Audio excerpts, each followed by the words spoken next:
kita perhatikan terlebih dahulu ganjaran-ganjaran ataupun balasan dari perniagaan yang namanya sedekah ini. Apa saja yang kita dapatkan ketika kita bersedekah kepada Allah Subhanahu wa taala di jalan Allah Subhanahu wa taala. Sedekah ini jangankan mengerjakan sedekah, orang yang memerintahkan sedekah saja itu sudah menjadi salah satu amalan terbaik di sisi Allah. Sebagaimana firman Allah Subhanahu wa taala dalam surah An-Nisa surat keempat ayat 114. La khaira fi katsirin min najwahum illa man amara bi shadaqatin. Ya, tidak ada kebaikan di sisi Allah Subhanahu wa taala kecuali salah satunya amara bi shadaqatin. Ya, orang-orang yang memerintahkan orang lain untuk bersedekah. Jadi memerintahkan orang lain saja bernilai sedekah adalah amal yang terbaik, apalagi mengerjakan sedekah itu sendiri. Ya.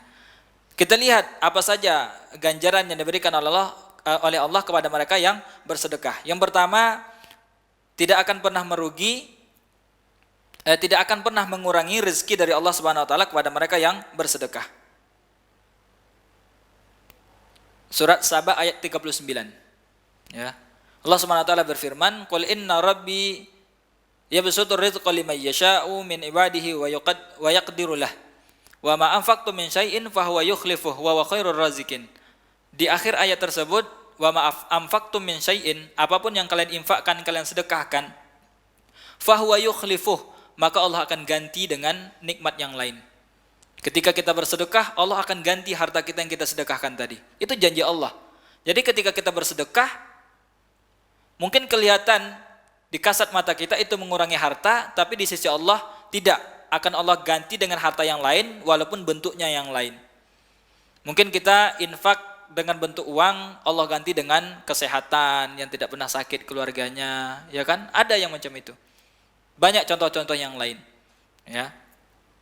Kemudian Rasulullah SAW bersabda, "Ma naqasat shadaqatun min malin", tidak akan berkurang harta ketika disedekahkan, kata Rasulullah. Ya, harta yang disedekahkan itu tidak akan pernah berkurang di sisi Allah SWT, akan diganti dengan yang lain.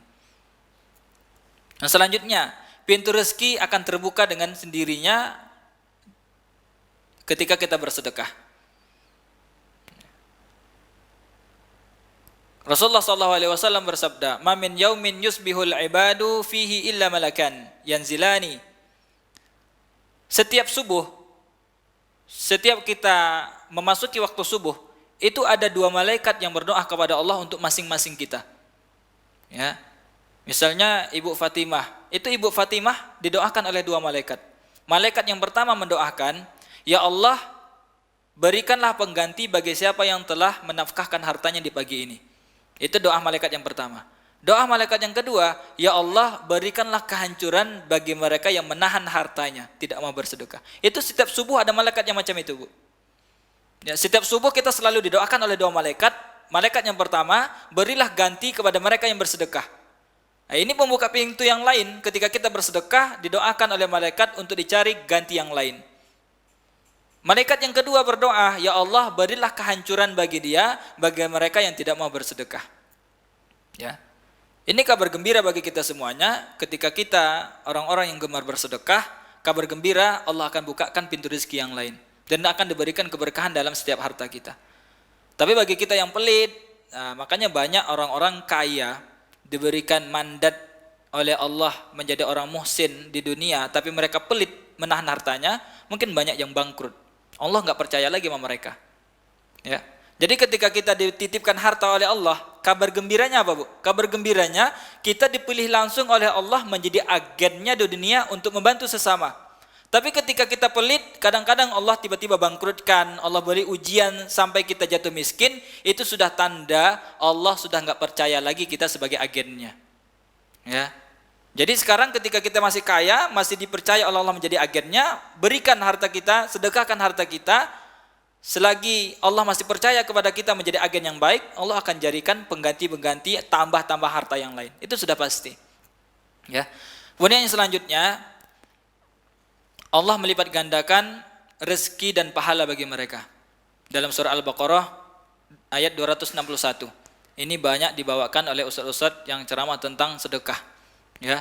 Matsalul ladzina yunfiquna amwalahum fi sabilillahi kamatsali habbah. Ya, orang-orang yang bersedekah itu diibaratkan oleh Allah seperti mereka menanam satu benih, satu biji. Ambatat sab'a sanabil. Ketika satu biji itu ditumbuhkan menjadi 7 cabang. Ya, hitung Bu, ketika kita anggap saja kita sedekahnya 1000. Ketika kita sedekah 1000, Allah berikan ganjaran apa Bu? 7.000. Ya, seperti kita menanam 1000, kemudian tumbuh dalam 1000 itu 7, jadi 7.000. Fi kulli sumbulatin mi'atu habbah. Dalam setiap 1000 itu ada 100.000-nya. Jadi kayak cabang begitu. Kita cuma nanam 1000, kemudian berbuah menjadi 7 cabang, kemudian dalam setiap cabang itu ada tumbuh 100.000-nya. Jadi ketika kita infak 1000 sudah diberikan balasan 700.000 oleh Allah Subhanahu wa taala. Wallahu yudha'ifu liman yasha, wallahu wasi'un alim. Akan Allah lipatkan dengan yang lainnya. 700.000 itu hanya batasan bagi kita, namun Allah mudah saja untuk melipat gandakan semua amalan dan balasan sedekah yang kita sedekahkan di jalan Allah Subhanahu wa taala. Kemudian sedekah dapat menghapuskan dosa. Kata Rasulullah sallallahu alaihi wasallam dalam hadis riwayat Tirmidzi, as-shadaqatu tudfi'ul khati'ah kama tudfi'ul ma'an nar. Sedekah itu bisa menghapuskan dosa sebagaimana api bisa dipadamkan oleh air. Sedekah bisa menghapuskan dosa sebagaimana air bisa memadamkan api. Kemudian selanjutnya sedekah merupakan salah satu pertolongan yang dapat menolong kita di hadapan Allah kelak di hari kiamat. Ya, saya sudah pernah sampaikan di sini tentang 7 golongan manusia yang mendapatkan naungan perlindungan khusus di padang mahsyar kelak. Salah satunya rajulun tasaddaqa bi shadaqatin fa akhfaha hatta la ta'lama shimaluhu ma tunfiqu yaminuhu. Orang-orang yang bersedekah jalan Allah, kemudian mereka menyembunyikan sedekah tersebut sehingga tangan kirinya enggak tahu apa yang disedekahkan oleh tangan kanannya. Sembunyi-sembunyi dia. Ya. Kemudian hadis yang selanjutnya, hadis Tabrani dalam bab yang ini, tema yang ini, Rasulullah SAW bersabda, sesungguhnya sedekah dapat memadamkan panasnya kubur bagi orang yang memberikan sedekah. Dan sesungguhnya orang mukmin akan bernaung pada hari kiamat nanti di bawah naungan sedekahnya. Jadi di kuburan kelak, ya kalau naudzubillah, mudah-mudahan kita berlindung kepada Allah tidak mendapatkan hal tersebut. Kalau seandainya ada orang yang di dalam kuburnya mendapatkan kepanasan ataupun mereka dibakar dalam kuburnya, itu bisa dipadamkan oleh dengan sedekahnya. Jadi sedekah itu bisa membantu kita di kuburan, bisa membantu di padang mahsyar, dan bisa membantu kita memberikan syafaat di hadapan Allah Subhanahu wa taala kelak. Ya, jadi siapkan Bu dari sekarang pemadam kebakarannya. Bisa insyaallah. Ya. Namun tetap kita berlindung menjadi orang-orang yang tidak mendapatkan azab kubur, ya. Orang yang sudah tidak mendapatkan azab kubur, mereka selamat di kuburan, pasti mereka akan selamat dengan ujian-ujian selanjutnya. Artinya orang yang sudah selamat dari siksa kubur, mereka akan masuk surga. Tapi kalau di kubur saja sudah disiksa, itu baru DP-nya Bu. Ya, nanti ada yang lebih besar lagi di neraka Allah Subhanahu wa taala. Yang selanjutnya, kita akan dijauhkan dari api neraka. Ya. Rasulullah SAW bersabda dalam riwayat Ahmad, Bukhari dan Muslim, ittaqun nar walau bisyikki tamratin. Ya. Jauhilah neraka oleh kalian walaupun dengan sedekah sebiji kurma. Jadi satu biji kurma saja itu bisa menjauhkan kita dari neraka Allah Subhanahu wa taala. Ya, berlindung kita dari neraka oleh Rasulullah walaupun dengan sedekah sebiji kurma saja. Apalagi dengan duit puluhan juta, ya kan? Apalagi dengan membiayai kajian Al-Hujjah. Apalagi dengan patungan untuk rumah kajian semacam ini, digunakan baca Quran, digunakan untuk kajian, luar biasa. Ya, lebih menjauhkan kita lagi dari api neraka. Selanjutnya, sedekah dapat mencegah kemaksiatan dalam jual beli. Ini bagi ibu-ibu yang jual beli. Karena kata Rasulullah SAW, ya ma'syarat tijjar atau tijar. Wahai para pedagang, kata Rasulullah, inna syaitan wal ithma yahdirani al-bai'ah. Sesungguhnya setiap kalian jual beli, itu syaitan dan dosa akan datang kepada kalian. Fasyubu bai'akum bisadaqah. Maka jagalah jual beli kalian dengan sedekah. Jadi ketika orang bersedekah, ketika dia jual beli, akan dilindungi oleh syaitan tadi yang menghasut-hasut kita untuk berbuat curang, mencurangi timbangan, dan lain sebagainya.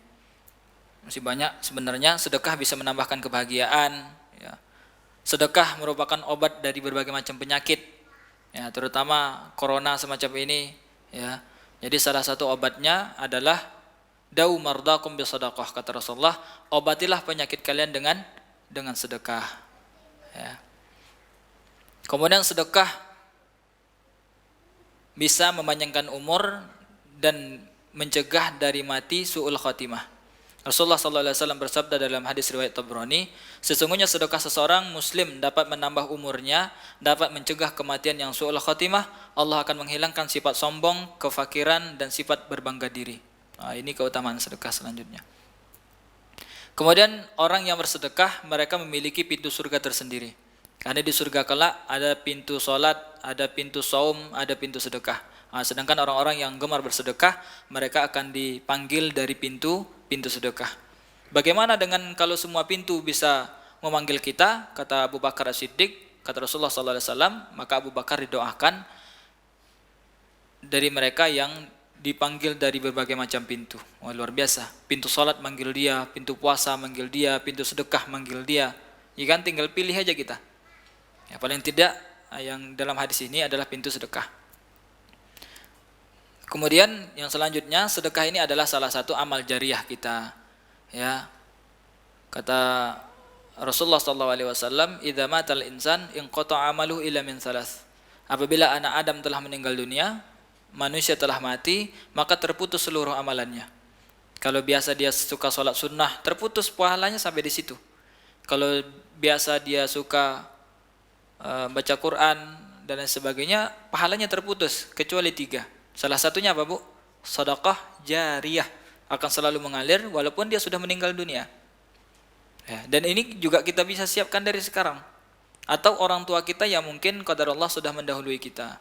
Saya sudah pernah sampaikan, orang tua kita sekarang sedang menunggu transferan pahala dari kita.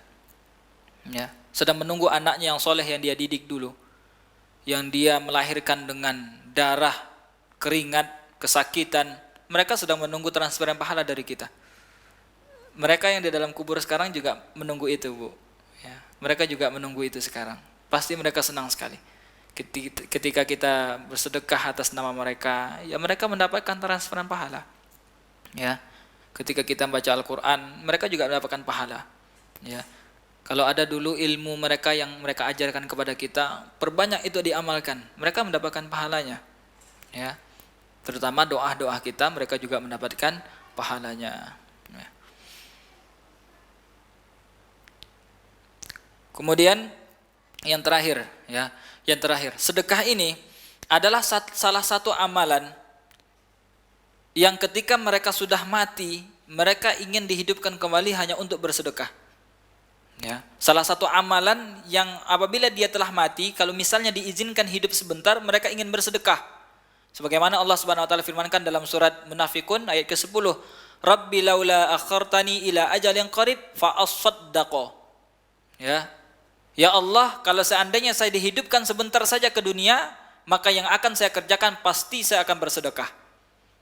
Nah, ini salah satu amalan yang kelak ketika kita setelah meninggal dunia, banyak yang merugi semasa di dunia tidak pernah bersedekah. Kenapa? Karena ketika mereka sudah sampai ke akhirat kelak, mereka baru tahu amalan-amalan sudah diputuskan oleh Allah, ini pahalanya kalau kamu lihat, ya kan? Sudah dilihatkan oleh Allah SWT pahala-pahala yang mereka kerjakan. Ternyata mungkin mereka dulu pernah sedekah tapi sedikit sekali, tapi diberikan balasan oleh Allah SWT. Mereka ingin bersedekah sebanyak-banyaknya supaya mendapatkan lebih lagi daripada itu. Nah, jadi banyak orang-orang yang nanti di akhirat mereka menyesal kenapa enggak bersedekah.